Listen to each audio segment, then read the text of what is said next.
après cette soirée politique sur Europe 1, c'est à vous maintenant de prendre la parole au 39-21 pour nous parler de vous, de votre vie, de ce qui vous préoccupe. Nous avons un peu moins d'une heure devant nous. Nous sommes en direct. Alors rassurez-vous, le temps de parole ne sera pas strictement décompté. Asiba et Julie vont vous accueillir chaleureusement au 39-21 sous la houlette de Philippe Chartier qui réalise cette émission et qui, comme chaque soir, a tout pensé, tout prévu dans les moindres détails. Le réglage du son, la température du studio, l'éclairage légèrement tamisé, la webcam bien inclinée dans l'axe, tout y est, tout est parfait ou presque comme d'habitude. On n'attend plus que vous au 39-21, vos mails sur le site europe1.fr, vos SMS au 7 39 21 en commençant vos messages par le mot nuit. On n'a pas encore Twitter, heureusement, parce que déjà que j'ai un peu de mal avec Internet, vous voyez, les SMS, donc bon, il va falloir qu'on s'y mette un jour à Twitter, mais pour le moment, pas encore, ça viendra peut-être. Allez, 39-21, je vous attends. Europe 1, Caroline Dublanche. Bonsoir Franck. Bonsoir. Bonsoir. Un peu impressionné de vous parler. J'espère que vous allez bien. Oui. Bon, ça va bien. C'est les premières minutes qui sont un petit peu intimidantes et puis généralement, vous allez voir. Après, c'est un peu moins intimidant. Vous allez, on va se parler tranquillement.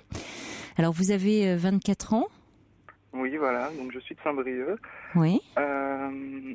Donc je vous appelle, je voulais avoir un peu des éclaircissements parce que je vis dans un puits de mensonges en ce moment en fait, depuis pas mal de mois. Oui. Je mens partout en fait autour de moi.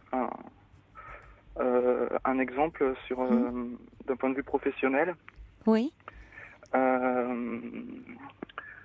bien en fait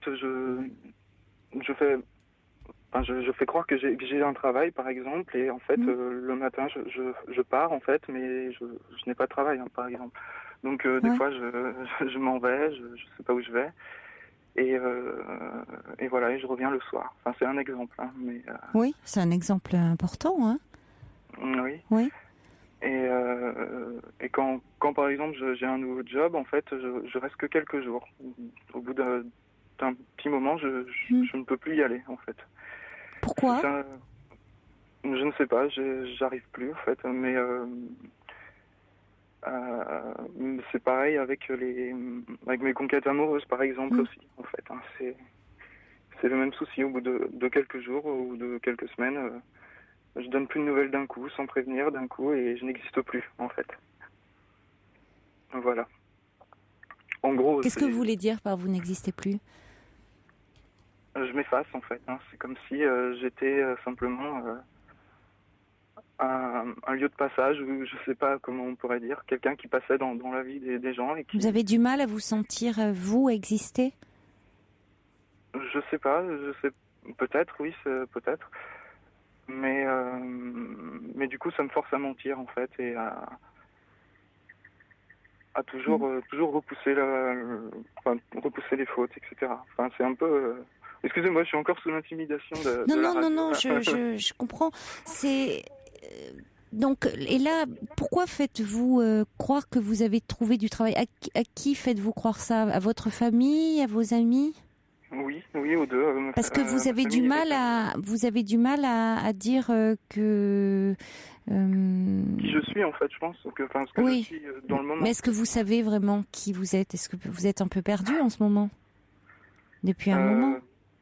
Peut-être, oui. C'est vrai que je sais pas justement. C'est un peu l'objet de mon appel en fait. Je voulais juste un petit peu.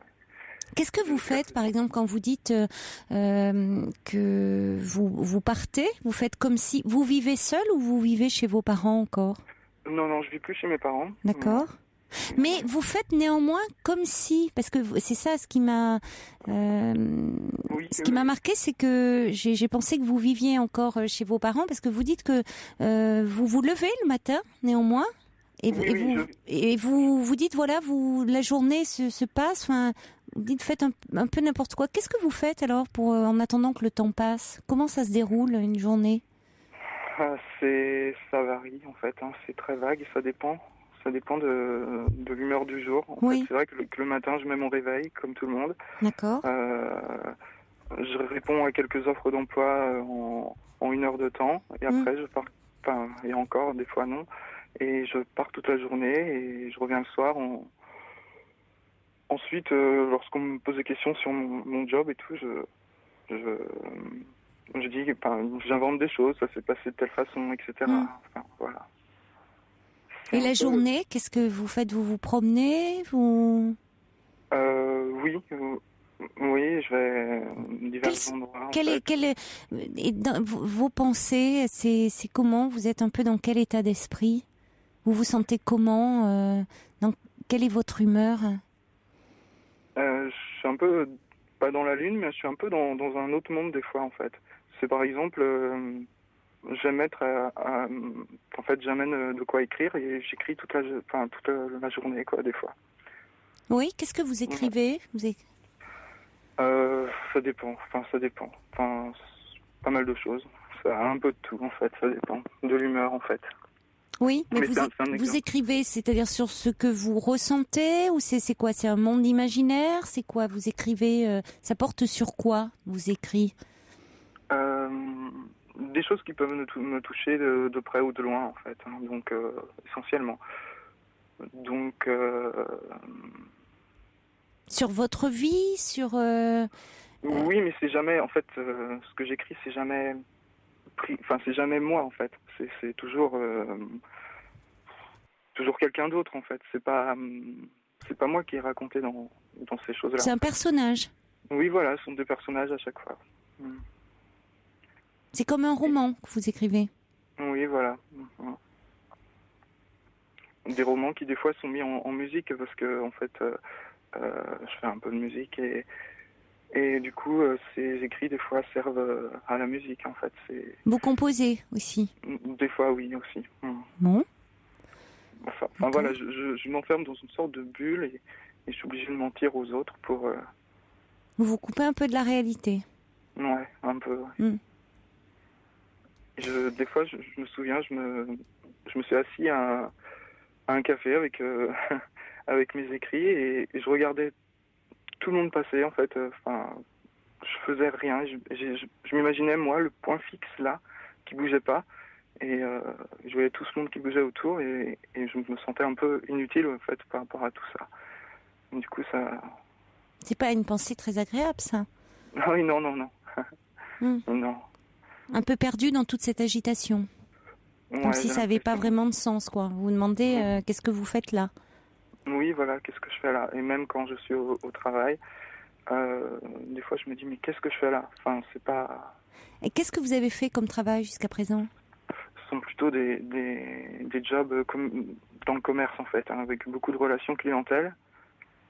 Donc un peu à l'opposé de ce que je suis au fond. Donc qu'est-ce que vous êtes au fond de vous? Plutôt justement, vous dites vous aimez écrire, vous aimez la musique, un tempérament un peu artistique. En fait, la relation commerciale, en fait, c'est un échange entre personnes qui pousse forcément d'un côté ou de l'autre à acheter ou à vendre quelque chose, enfin à acquérir quelque chose, à faire admettre à quelqu'un quelque chose. Alors que des fois, j'aimerais que ça s'arrête à l'échange, simplement. Enfin, voilà, c'est assez vague. C'est vrai que on pourrait croire que c'est un peu... non, mais la relation de vente, de commerce ne vous sied pas, ne vous convient pas. Ah oui, non. C'est pas votre truc. Oui. Mais j'ai pas toujours été comme ça. Enfin, mais vous avez fait des études dans ce sens-là? Quelle formation avez-vous? Oui, j'ai un bac+3 dans le management, en fait. Oui. Et pourquoi vous avez fait cette formation-là? C'était des opportunités qui s'étaient ouvertes à moi à ce moment-là et je les ai prises. Et puis, Quand est-ce que vous avez commencé à décrocher un peu comme ça? Qu'est-ce qui s'est passé? Qu'est-ce que vous êtes senti un peu décroché? C'est l'année dernière, en fait. Qu'est-ce qui s'est passé? Une rupture douloureuse. Mais je m'en suis remis au bout de 2-3 mois. En fait, elle me faisait plus de mal. Mais après ça, j'étais plus le même en fait. Je suis vraiment sur un autre nuage, enfin sur un autre monde, j'ai l'impression quoi. Je m'enferme en fait et je mens à tout le monde. C'est donc à partir de ce moment-là, vous étiez depuis longtemps dans cette relation amoureuse? Ça dépend ce qu'on entend. Je suis jeune, hein, donc oui, ça faisait un peu plus d'1 an en fait. Oui. Que j'étais très proche de cette personne. Et cette personne vous a quitté? Oui. Vous pensez que vous êtes vraiment remis de cette rupture, de cette séparation? En fait, je sais pas ce que c'est être remis. Ce serait bien qu'on reçoive un courrier chez nous qui nous dise « Ah, vous êtes remis ». Ouais. Mais je crois que vous n'êtes pas remis. Je sais pas. Si, pourtant. Parce que après la rupture, j'avais suivi quelqu'un, pourtant. Suivi, c'est-à-dire Pardon, j'avais suivi quelqu'un. Quelqu'un m'avait suivi, un médecin, un psychiatre. Et de vous-même, vous étiez allé le voir pour lui parler? Non, j'étais un peu obligée. Pourquoi? Parce que j'avais fait un petit séjour à l'hôpital rapidement, parce que ça allait pas très bien. Et du coup, après... Pourquoi? Parce que qu'est-ce qui vous avait amené à l'hôpital? Je me laissais un peu dépérir, en fait. Voilà. Bon. Donc, mon entourage a pris... l'initiative de vous faire hospitaliser? Voilà. D'accord. Voilà. Mais c'était pas longtemps, c'est juste 3 jours. Hein, et après ça, donc j'avais un suivi obligatoire. Pendant 3 mois que j'ai suivi, et puis... Vous l'avez vécu comme tel, comme une obligation? Oui. Est-ce que ça vous a apporté quelque chose? Non. je ne pense pas. Mais après, vu qu'après, cette histoire, je pense, me faisait plus de mal, donc je pense que ça a été un bien. Donc inconsciemment, oui, je pense que ça a été une réussite, oui. Alors, peut-être, mais il y a quelque chose qui fait que vous êtes... Moi, il y a une phrase qui m'a marquée, vous dites que vous vous effacez. Oui. C'est comme si vous avez du mal à vous ancrer pas dans la réalité, parce qu'on sent que vous êtes présent dans la réalité, c'est-à-dire que vous êtes... mais c'est comme si vous regardiez un peu les autres derrière un écran, vous voyez, quand vous vous sentiez, vous, comme presque tout petit, perdu, vous étiez assis, là, dans ce café, vous regardiez les gens passer, cette agitation, et vous vous demandiez un peu ce que vous faisiez, à quoi vous serviez, vous vous sentiez inutile. Oui, je suis resté tenir 3 heures comme ça, oui, à regarder. Oui.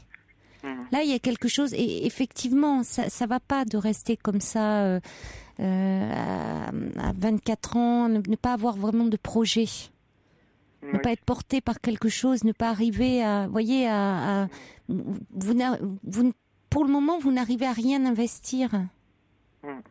Et comme vous n'arrivez pas à investir, vous sentez que ça tout vous échappe, comme si tout était du sable entre vos mains. Alors du coup, comme si pour cette réalité qui est difficile à appréhender, alors vous mentez. Qui est une façon de vous protéger. C'est-à-dire qu'il n'y a pas à vous sentir coupable de ça. C'est vous mentez pour vous protéger, pour faire que ça soit acceptable, pour finalement qu'on vous pose pas de questions. Oui, aussi, comme ça, on vous laisse tranquille. Voilà, mais finalement, c'est à double tranchant parce que vous vous retranchez de plus en plus dans votre bulle et vous vous coupez de plus en plus des autres. Oui. Et vous perdez de plus en plus pied avec la vraie vie. Avec la vraie vie, je ne sais pas ce que c'est la vraie vie en fait. Mais voilà, c'est ça le problème. C'est que vous ne savez pas, c'est-à-dire que vous isolez de plus en plus et vous ne pouvez pas aller bien en vous isolant comme vous le faites. Oui. En étant comme ça dans un état un peu d'errance intérieure.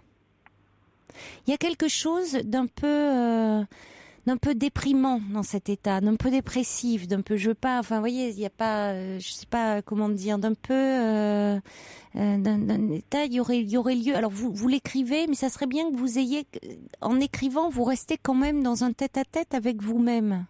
Ça serait bien que vous puissiez en parler comme vous le faites avec moi. C'est-à-dire avec quelqu'un qui vous renvoie quelque chose. Que vous ne soyez pas que dans un tête-à-tête avec vous-même. Parce que quand vous écrivez, c'est quand même vous et vous. Il n'y a pas quelqu'un qui peut vous voyez, vous confrontez pas à l'autre. D'accord, oui. Et à un moment, c'est important. Mais en fait, oui, mais qui est l'autre en fait?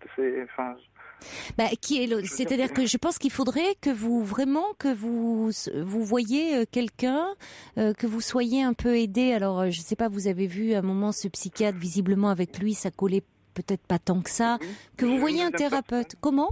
J'ai vu une deuxième personne aussi. Oui.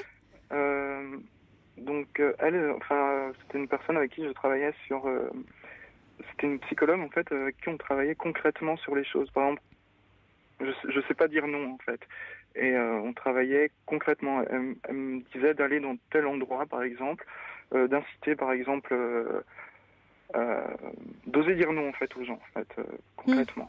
D'aller dans des situations pour... mais voilà. Mais ça m'a pas changé grand-chose, en fait. Oui, alors elle devait être plus comportementaliste, c'est-à-dire qu'elle devait avoir plus une approche comportementale et elle vous mettait dans des situations plus concrètes. Elle disait que la papothérapie, ça convenait pas, en fait. La quoi? La papothérapie. C'est assez méprisant de dire ça. Ouais. La papothérapie. Oui, enfin c'est papoter en fait pour oui, dans une thérapie analytique, on papote pas, hein. On n'est pas là dans un salon de thé, hein. Ouais. Parce que si on vient pour papoter, effectivement à ce moment-là autant arrêter. On vient pour parler de soi en profondeur, hein, pour parler véritablement de ce que l'on ressent. Alors, ça a l'air d'être compliqué, hein.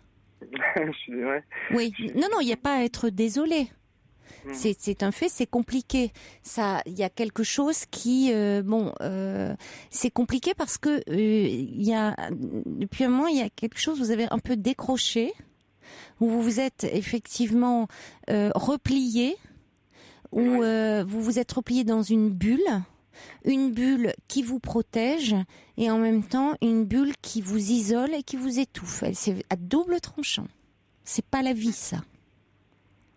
Oui, c'est pas la vie d'être là comme ça à faire semblant d'avoir un travail, faire semblant de... Parce que la vie, c'est pas du faire semblant, c'est d'arriver à être au plus près de vous-même, en accord avec vous-même, et donc savoir qui vous êtes, ce qui vous correspond. De trouver finalement votre voie à tous les sens du terme. Et à 24 ans, il n'y a vraiment pas de temps de perdu. Oui. Alors vous cherchez... Bon, mais pour ça, il faut vous donner les moyens de le faire, voyez. Et c'est pas en étant dans la fuite. Là, vous êtes dans une forme de fuite et d'évitement. Donc c'est bien d'avoir appelé pour en parler, parce que c'est bien d'avoir conscience que vous pouvez pas vous enfermer dans le mensonge. Même si le mensonge n'est que, je vous dis, une défense, une protection. Donc, c'est quelque chose d'un peu dépressif dans lequel vous êtes. Je crois qu'il faut avoir conscience de ça, hein. Vous pensez, ouais. D'accord. Ouais. Mais vous dites faire semblant, mais je suis pas sûr parce que régulièrement, en fait, j'ai un nouveau travail, donc je fais pas semblant. Enfin, j'essaye d'aller de l'avant quand même à chaque fois. Mais c'est sûr, c'est-à-dire que vous arrivez malgré tout, vous avez des ressources, hein. Vous arrivez malgré tout à trouver un emploi, ce qui est dans le contexte actuel et surtout pour les jeunes est loin d'être simple. Oui. Donc ça veut dire que malgré tout, vous avez quand même sacrément des ressources. Mais après vous décrochez et vous vous absentez, vous vous effacez. Dans les relations amoureuses, c'est pareil. Ah oui. Ouais. Et il y a quelque chose où peut-être le point de départ a été cette rupture amoureuse, qui a été comme un élément déclencheur de quelque chose, qui, au final, comme vous dites, ça peut être une bonne chose. Peut-être qu'au fond, il fallait cette histoire, même si vous l'avez subie, que ça s'arrête et ça fait émerger quelque chose de vous. Mais cette séparation vous renvoie peut-être à d'autres choses de votre histoire, d'autres séparations qui ont peut-être été mal vécues. Ça pu faire ressurgir quelque chose de plus profond de votre histoire. D'accord. Et qui n'est pas encore, vous voyez, qui est un peu encore enfoui, tapi, et qui agit à votre insu, et sur lequel il faudrait travailler. Donc, bien évidemment, il y a le côté concret, apprendre à dire non, des choses comme ça. Mais pourquoi, à un moment, vous décrochez? Pourquoi il y a quelque chose, à mon avis, de plus profond derrière ça. D'accord. Et qui vous permettrait, en travaillant dessus, de savoir un peu mieux qui vous êtes. Et je veux dire, à 24 ans, il y a vraiment, vous voyez, il y a des gens qui passent beaucoup de temps pour savoir qui ils sont et se chercher, se poser des questions. C'est une très bonne chose. Enfin, en plus, il y a tellement de garçons qui sont plutôt dans l'action que dans la réflexion. Donc, donnez-vous les moyens. Trouvez un interlocuteur qui saura vous entendre, vous écouter, et avec qui vous ne papoterez pas, mais avec qui vous pourrez vraiment avoir un véritable échange, et où vous pourrez vous poser des questions pour avancer dans votre vie, et pour pouvoir faire des projets. Peut-être effectivement complètement changer de voie d'ailleurs. Oui, c'est ce que j'ai pensé aussi. Mais j'ai déjà fait un petit peu des démarches pour changer complètement de voie, mais oui. Mais quand vous dites un interlocuteur, un professionnel forcément, oui. Forcément un psy professionnel, oui. Ah oui, bien sûr, oui, un psychothérapeute, oui. Ça peut être un psychiatre, mais quelqu'un avec qui vous allez parler. Ça peut être un psychiatre, ça peut être un psychologue, mais un professionnel, bien évidemment. Oui, il y a Eridan qui dit: vous êtes quelqu'un de secret, c'est votre droit, il ne faudrait pas que vous restiez étranger à vous-même. Il y a Brigitte qui envoie aussi un petit message en disant: la douleur de la séparation a disparu, mais vous semblez avoir plongé dans une forme de dépression, recherchez de l'aide. Alors il y a Croline qui dit: l'errance est le propre de l'artiste. Oui, Serge, mais enfin, faut pas rester un artiste maudit non plus, hein. Vous voyez, c'est bien beau de rester, mais enfin, après tout, pourquoi pas? Si vous voulez peut-être écrire, pourquoi pas? Enfin, vous voyez, pas rester comme ça, rester des heures à regarder le monde passer, s'agiter et dans un vide un peu, hein. Voilà, dans un vide un peu dépressif. Il y a Chaudron de la Barre qui envoie un mail en disant: le choix des mots n'est jamais anodin, encore moins à l'écrit. À travers les personnages que nous créons, il y a toujours un peu, voire même beaucoup de nous. Continuez à écrire, oui, à vous exprimer à travers ce monde imaginaire littéraire. Cela dit, il vous faudrait un pendant, un signifiant dans le monde réel auquel vous raccrochez afin que les mots ne vous emportent pas et que vous ne deveniez pas un Don Quichotte des temps modernes. Peut-être pourriez-vous revenir sur vos écrits en thérapie, ça peut être effectivement une très bonne base. Ils vous permettront alors d'occuper toute la page sans avoir le besoin de vous effacer et de trouver un fil conducteur qui vous permettrait de relier le monde imaginaire et la réalité. Prenez soin de vous. Continuez à écrire, les mots pourront vous guider par la suite. Oui. Très joli, merci. C'est très joliment écrit. Oui. Effectivement, il y a à comprendre parce que c'est très joliment dit, ce parallèle entre vous qui vous effacez de votre travail, dans vos relations. Et il y a ces mots, on dit, les paroles s'effacent, les écrits restent. C'est peut-être pour ça que vous êtes plus à l'aise à l'écrit qu'avec les mots. Vous écrivez. Ça reste, en fait. Oui, ça reste. Et il y a chez vous, il y a quelque chose à travailler. Hein. Pourquoi vous vous effacez? Et je pense qu'il y a quelque chose, ça renvoie à votre histoire et certainement à cette rupture amoureuse a déclenché quelque chose, des angoisses, c'est certainement très profonde et très archaïque, autour de séparation, de choses plus difficiles dans votre histoire personnelle et dans votre histoire, dans votre enfance. Oui, parce que je refuse de croire que c'est à cause de cette rupture que je m'enferme. Je sais que c'est pas à cause de ça. Non, mais il y a toujours, c'est ce que je disais hier, il y a toujours deux films dans notre vie. Il y a la vie présente, il y a ce qu'on vit, les événements de notre vie présente, mais qui entrent en résonance avec notre vie passée. Avec des événements qu'on a pu oublier, qu'on a mis dans notre inconscient, enfin qu'on a refoulé, parce que trop douloureux, mais notre inconscient, lui, en garde la trace. D'accord. Et ça peut du coup se réactiver à l'occasion de choses que l'on vit dans notre présent. Donc, moi, je pense qu'il y a des choses à travailler. Hein. Oui. Vraiment. Ça vaut la peine, en tout cas. Parce que je vous dis, c'est pas tant la dimension du mensonge. Je sens que ça vous pèse. D'abord parce que vous n'allez pas vous enfermer là-dedans. Mais surtout qu'il faut que vous trouviez votre place dans la vie. Voilà, il y a une question de trouver votre place dans la vie. En vous disant que vous avez droit à cette place. Oui. Voyez ? De prendre pleinement cette place dans la vie. La prendre ou la garder quand on en a une par moment. Mais... Eh ben voilà. Alors, quelle place aviez-vous dans votre famille ? Vous a-t-on suffisamment fait de place ? Il y a des choses, à mon avis, à approfondir. Hein ? Vraiment. Oui, ça risquerait d'être long. Oui, mais prenez le temps. Ça le vaut. Oui. Vraiment. Oui. Vous en valez la peine. Ça vaut la peine. Hein ? Vous en valez la peine, Franck. Ok. D'accord ?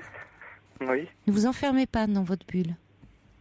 La vie est bien plus belle souvent que l'imaginaire. Hein ? Vraiment. Ah oui, vraiment. Oui, je vous l'assure. Je suis pas sûr. Empoignez-la. Mais empoignez-la. Ne vous sortez de cette bulle-là. Il faut la crever, cette bulle. Hein. Vraiment. Oui. Ouais. Allez en parler. Hein. D'accord. D'accord ? Oui. Merci de votre appel. Et puis, donnez-moi de vos nouvelles, si vous le souhaitez. D'accord. Merci de votre accueil. Au revoir, Franck. Merci. Bonne soirée.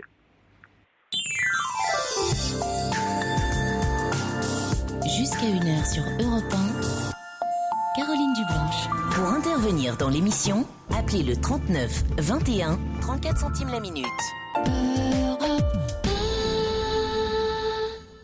Bonsoir, John. Bonsoir Caroline, et merci de prendre le temps de me faire passer à l'antenne, de prendre quelques minutes pour m'écouter. Mais je vous en prie. Alors je vous appelle pour vous faire part de mon petit, je dirais pas un souci, mais de l'épreuve que j'affronte en ce moment en fait. Donc avant-hier je me suis fait refaire le nez.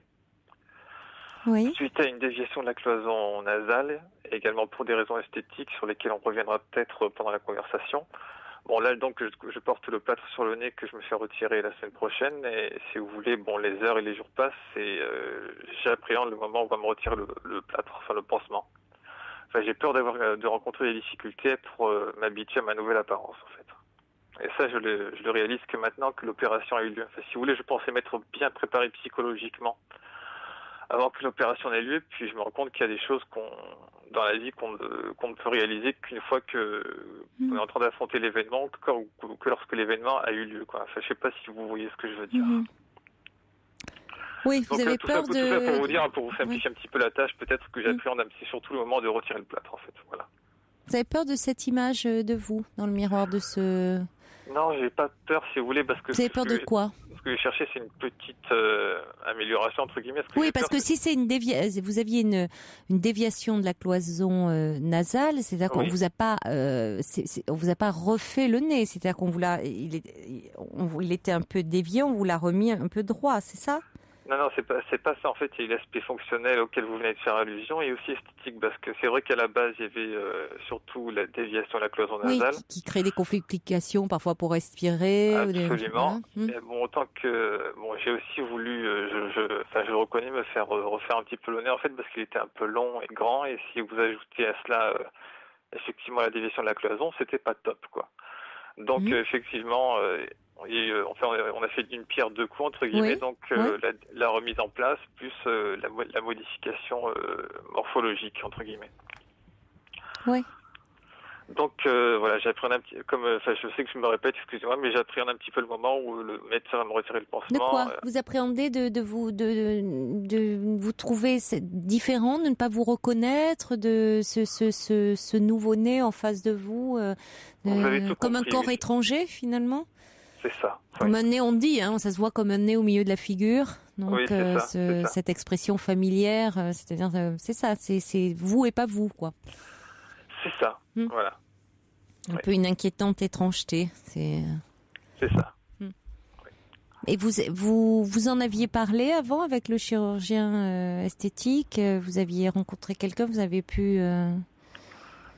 Comment ça s'est fait? Comment ça s'est fait? C'est passé sur un coup de tête, en fait, justement. C'est fait sur plusieurs années de réflexion, surtout ces 18 derniers mois au cours desquels j'ai passé beaucoup de temps à y réfléchir. Oui. J'ai vu 2 autres chirurgiens esthétiques dans le sud de la France, d'où je viens, avant de me faire opérer à Paris ici. Et puis, j'en ai discuté avec des amis à moi l'année dernière. J'en suis arrivé à le faire finalement, voilà, quoi. Oui, donc c'est pas tout à fait sur un coup de tête quand même. C'est-à-dire que ça fait un moment que vous réfléchissiez à ça. Non, ça fait plusieurs années. C'est pas sur un coup de tête, si vous voulez. Même si vous voulez, maintenant que c'est fait. Vous avez peur? Un petit peu quand même, oui, je le reconnais. Voilà. Et vous n'avez pas vu, vous avez vu juste le chirurgien. Vous avez vu, parfois on voit, vous voyez un psy avant une intervention. Là, vous n'avez vu personne pour en parler. Non, je n'ai vu que le chirurgien. Oui, d'accord. Bon. Il y a le côté, je suis content que ça se soit passé parce que le chirurgien m'a dit que ça s'était plutôt bien passé. Puis moi, j'avais envie, en regardant mes anciennes photos, d'une modification quand même de mon nez. Donc, si vous voulez, c'est contrasté. Je suis peut-être quelqu'un qui sait, je pense savoir à peu près ce que je veux, mais c'est vrai que maintenant que c'est fait, c'est pas anodin, si vous voulez. Ça, c'est le fait de savoir qu'on va me le retirer, que une partie de mon visage vient d'être changée, en fait. Si vous voulez, je le souhaitais, et en même temps, maintenant que c'est fait, j'appréhende un peu. Ça, c'est peut-être un peu paradoxal, mais voilà, quoi. Non. C'est parfois ce que on désire quelque chose très fortement, et puis au moment où ce désir se réalise, on peut se rendre compte que c'était pas forcément ça que l'on souhaitait. C'est-à-dire que on a un complexe sur quelque chose parce que c'est plus facile de changer la taille de son nez que son histoire, que vous voyez, c'est que donc c'est ça se comprend, c'est-à-dire que vous avez, je sais pas quel âge vous avez, mais vous avez vécu pendant toutes ces années avec un nez, et là vous allez vous retrouver avec tout d'un coup un nez différent, donc il va falloir vous l'approprier. Sinon, je peux vous le dire, j'ai 28 ans, si ça peut vous aider. D'accord. Oui, effectivement, il va falloir... Voilà, il va falloir, il y a un moment comme ça où il faut apprivoiser un peu une nouvelle apparence. Alors, dans la plupart des cas, c'est le visage en plus, hein, c'est ce qu'on voit, c'est ce qu'on voit en premier dans. Il a fallu que je sorte, excusez-moi de vous interrompre, après je vous redonne la parole très très rapidement. Il a fallu que je sorte faire 4 courses aujourd'hui, avec le plâtre sur le visage. Bon, on aurait dit un petit peu Darkman, les gens me dévisageaient dans la rue, quoi. Donc, si vous voulez, je sors de mon studio le moins possible, en fait, jusqu'au moment où on va me retirer le pansement. Bon, ça c'était en plus. Quoi. Mais ça que vous complexez beaucoup, votre nez? Vous voulez dire avant l'opération? Oui, bah oui, bien sûr. Relativement, oui. Si vous voulez, je le regardais souvent. Dans la déviation de la cloison nasale était relativement visible. Et puis, puisque j'ai mis les pieds dedans, je vais continuer encore un petit peu 2-3 minutes, quoi. Puisque de toute façon, c'est une émission de nuit que je passe pas à la télé. Autant le dire, oui, c'est vrai que j'avais l'impression que certaines filles m'avaient rejeté à cause de mon apparence, et que c'est ce qui m'a aussi motivé pour le faire. Mais sachez aussi que c'est pas aussi futile que ça, et que la déviation était quand même un peu prononcée, que le nez était un petit peu grand. Mais ce que je viens de vous dire à l'instant aussi, ça a joué. C'est un grand tout qui a joué, en fait, quoi. Voilà.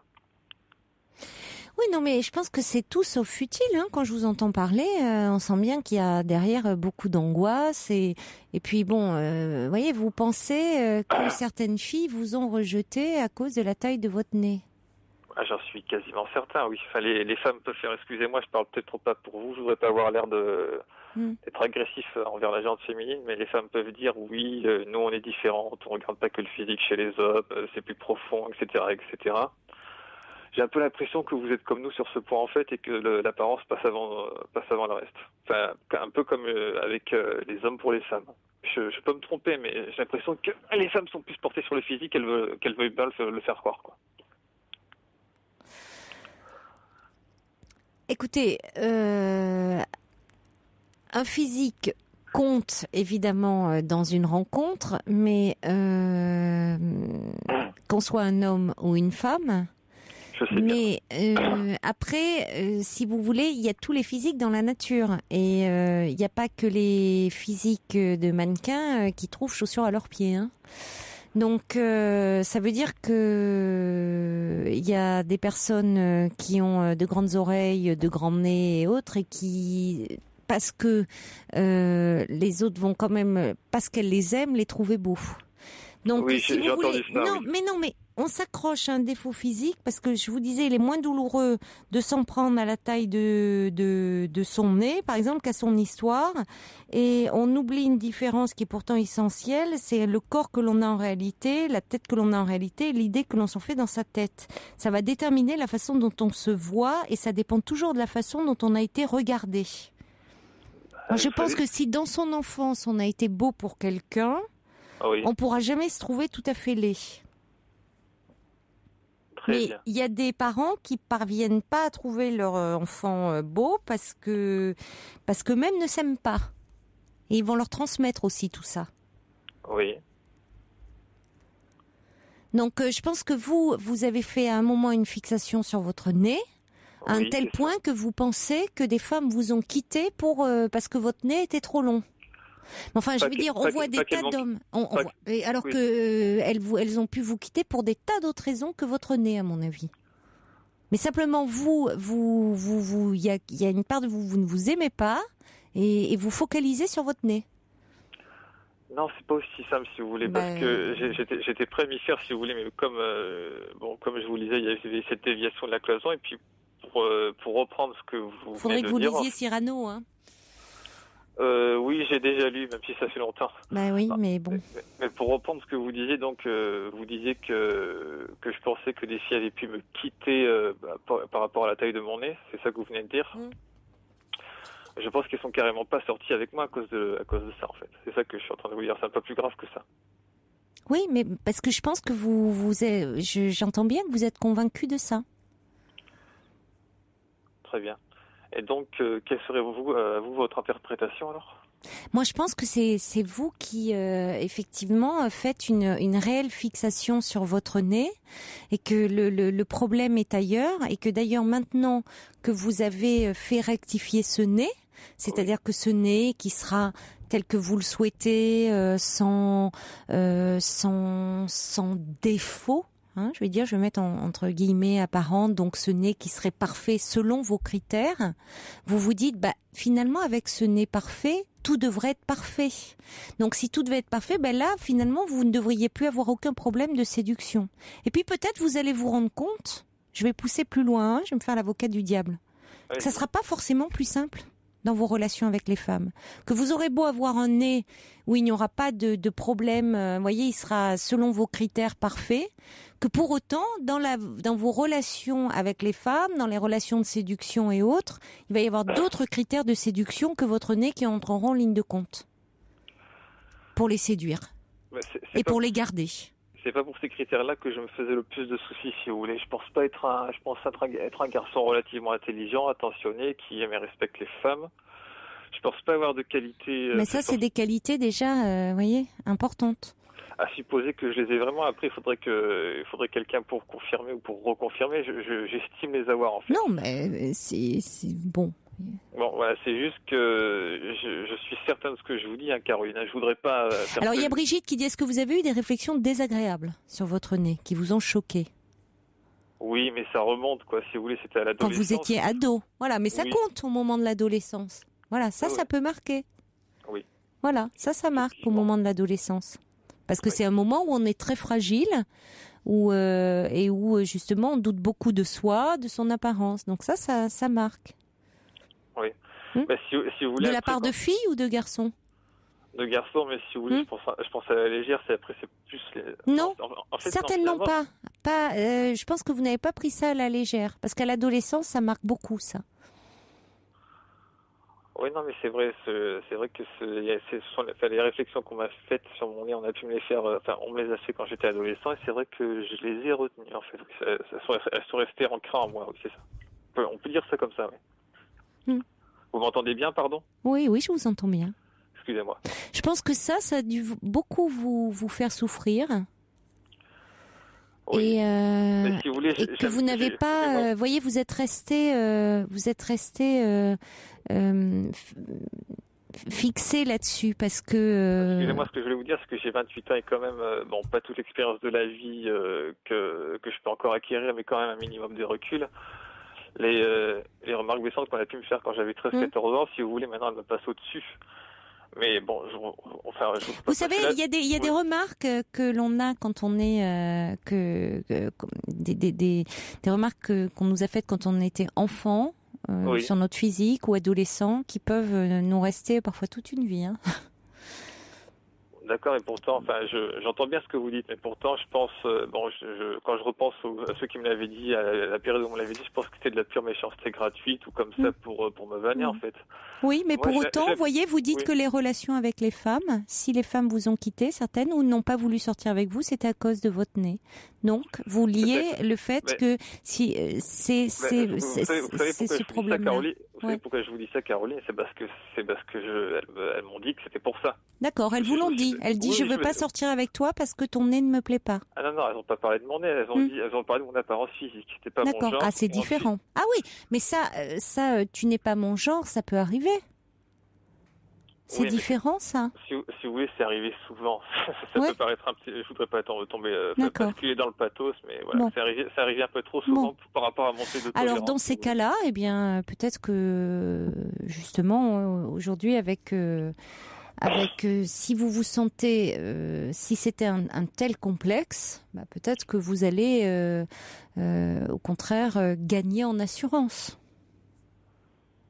Espérons que si c'était quelque chose qui vous complexait, quand il y a quelque chose qui complexe à ce point-là, on peut aussi, ça peut vous permettre de. C'est vrai que ça avait fini. Oui, j'entends vraiment. Donc ça peut vous permettre de gagner en assurance et de vous dire que vous allez vous sentir mieux dans votre peau. Et plus séduisant à vos yeux déjà. Voyez, si vous vous sentez vous plus séduisant, vous allez vous être donc aussi plus séduire davantage, parce que c'est important que vous vous plaisiez à vous-même.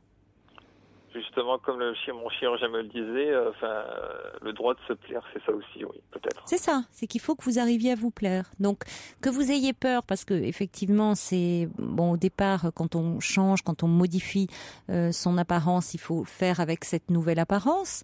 Et puis, vous investissez, c'est parce que c'est aussi à la mesure de votre investissement. Il y a beaucoup d'affectif, on voit à travers tout ce que vous nous dites, c'est-à-dire ça a été lourd, il y a eu ça pour vous comme ça a créé beaucoup de complexes et ça a été source de rejet. Vous investissez d'autant plus cette intervention, donc il y a beaucoup de crainte et d'appréhension. Maintenant, à partir du moment où vous êtes satisfait de l'intervention, vous pouvez vous plaire aussi davantage à vous-même, et si vous vous plaisez, vous gagnerez en assurance. Si vraiment à un moment, vous voyez, la chirurgie, c'est parfois ça peut aussi ça peut aider si vraiment il y a un complexe qui est insurmontable.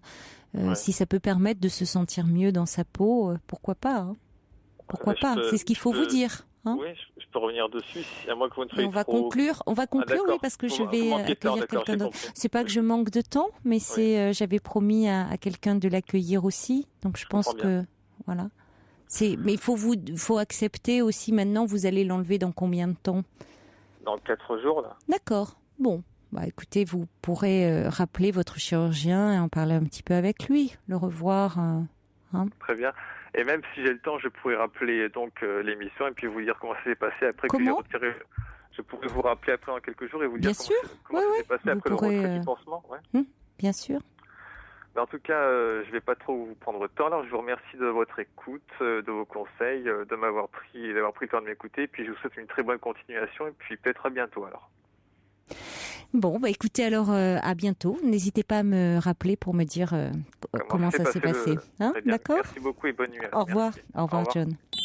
Pour parler à Caroline Dublanche, appelez le 39 21 34 centimes les minutes.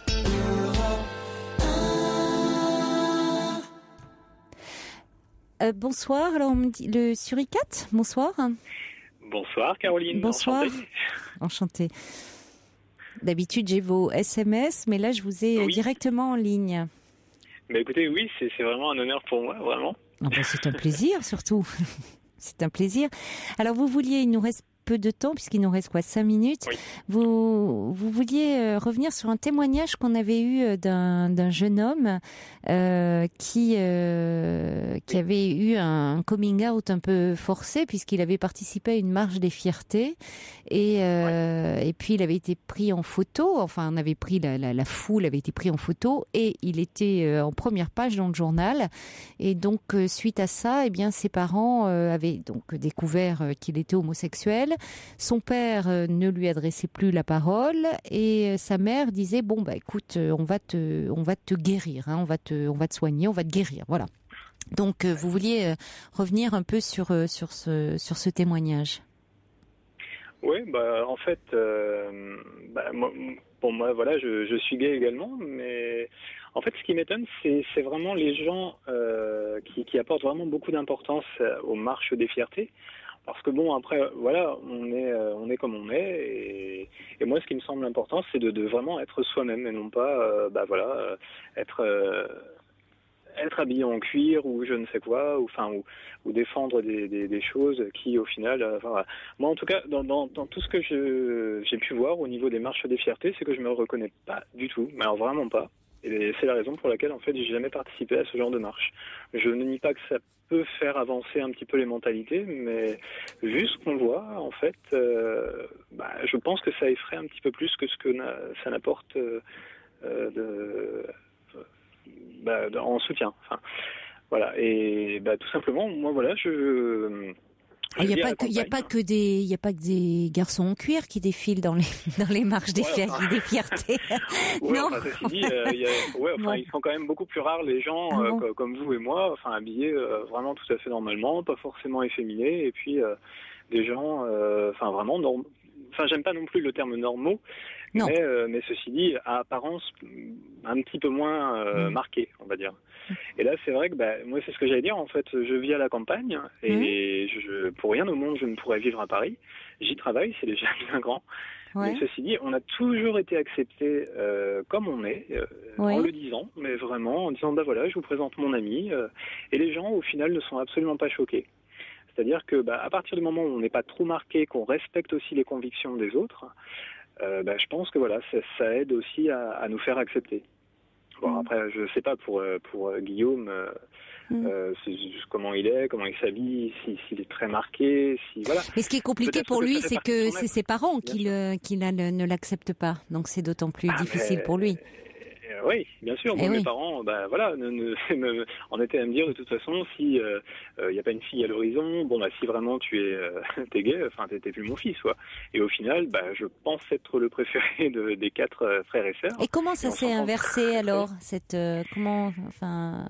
comment ils sont passés de si t'es gay, c'est fini, au finalement vous êtes aujourd'hui tout se passe bien.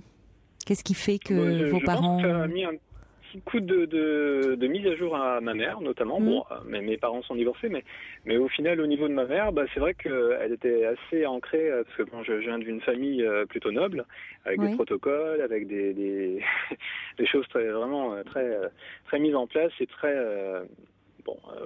très protocolaire, pour reprendre le terme. Et au final, ce qui s'est passé, c'est tout simplement que ma mère, elle ne vient pas du tout de ce milieu, et je pense qu'elle a eu une réflexion sur elle-même, en se disant, voilà, j'aime beaucoup l'ami de mon fils, et donc je pense que ça a aidé également à le faire accepter. On s'est présenté au départ comme étant colocataire, ce qui lui a permis le temps de découvrir mon ancien ami, et puis maintenant, avec mon ami actuel, ça se passe très très bien. Oui, les parents ont un cheminement à faire aussi, c'est de leur côté, c'est ça. Il faut parfois leur laisser un peu de temps. Mais écoutez, j'aurais eu le plaisir de parler avec vous. Ça a été court, mais il y a Eridan qui dit c'est toujours émouvant d'entendre un suricate en direct. C'est vrai, c'est pas courant. J'espère qu'on aura l'occasion de se parler un peu plus longuement. Merci d'avoir été avec nous, pas Eridan, le suricate. Au revoir, à bientôt.